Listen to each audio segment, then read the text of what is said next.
Noah, hiya, Noah, hey, Noah, hey, Noah, hiya, Noah.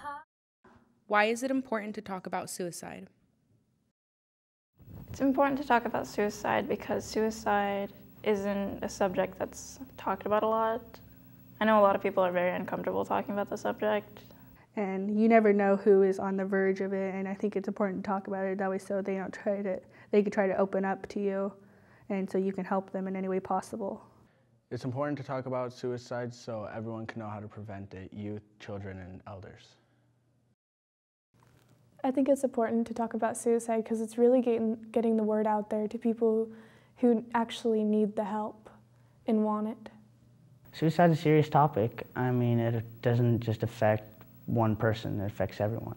If it happened to you as a person, it doesn't just affect you, just that person or that person's family.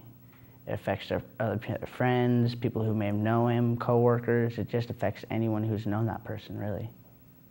It's like having a storm around where we live. It's important to talk about suicide because in the Native community, it is a touchy subject, but people really should get educated and be able to help others with warning signs and just be there.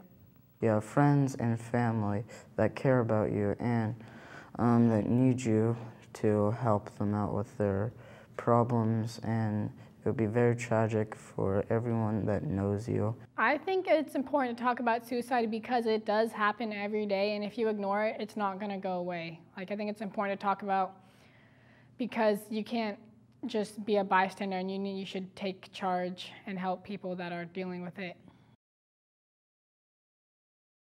It's important to talk about suicide because suicide is preventable. People generally avoid the topic of suicide because it's an overwhelming topic. We have high rates of suicide in our communities, and generally remembering the loss of a loved one is traumatic, and so there's some avoidance with it where people just don't want to think about something that's so upsetting. I think that it's important to really begin to educate the community about wellness, self-care, balance, spirituality, and healing. The things that it really takes to be well. I think it's much more important than just focusing on all the negative things that we see in our community today.